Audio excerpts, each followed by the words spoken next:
We're going to be talking about love and sacrifice. Some interesting subjects, interesting topics.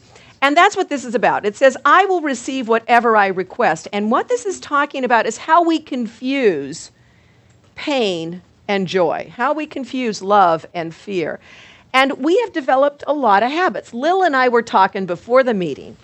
She said my daughter, and we had told this to the group here, is having knee surgery. You know, that's quite a simple surgery now. A lot of people are getting knee replacements, and but doesn't make it any less painful.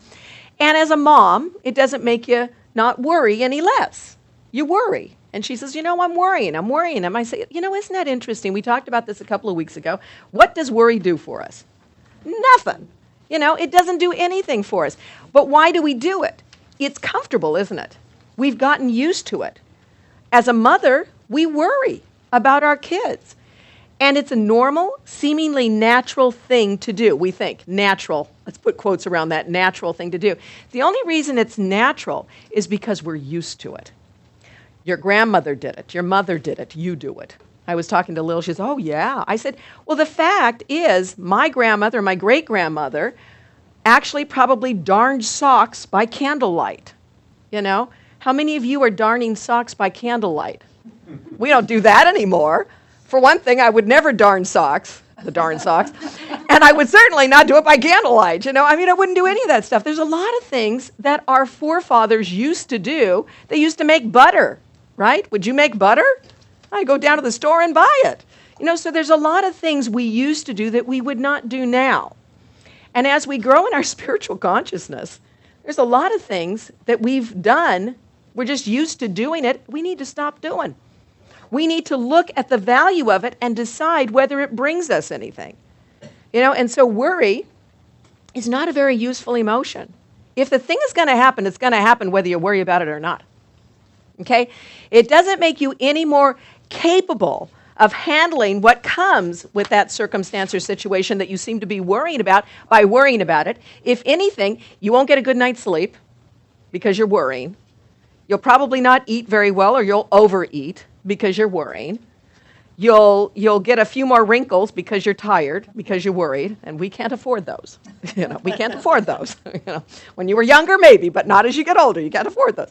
So there's a lot of things that come from worry that are not productive. Plus, we've learned now that worry, any of those negative emotions, are not physically healthy for us, period. You know, so worry doesn't do a whole lot for us. And from the perspective of our spiritual truth, worry really does, and fear just drops the block, just a heavy curtain over the awareness of God in our mind. And if the Course is about us healing by removing the blocks to the awareness of love's presence, why are we putting more in? Why are we putting more blocks up? Why are we attracting more distractions in our life? You know, so we need to be aware of this. You know, there's a lot of talk right now about something called mindfulness training. Have you noticed that? You ever heard about that? I've Time Magazine. You probably Google it on the internet. Somebody was telling me about UCLA is doing a lot of research on mindfulness training. My God, Jesus was mindfulness training. You know, just new packaging, same old thought. You know, the Course is 365 lessons in mindfulness training, getting you to be aware of your thoughts, where you are thinking, to begin to realize that you have the power to change your thoughts to think with God, to change your thoughts to think with truth, to change your thoughts to think with love, that you have that power within you.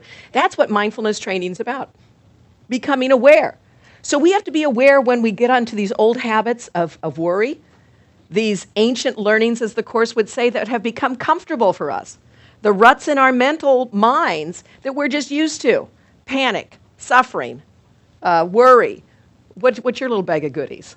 Because we all got them. We think about one person and all of a sudden we think this way about them. This situation occurs, we do this. You know, we have these knee-jerk reactions to things. You know, I think about my aunt and I think this.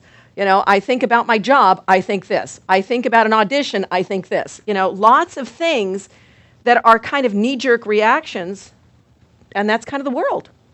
So what mindfulness training is to become aware where your mind goes and see that those are habits that you've set up and habits that you can change. Because what is a habit?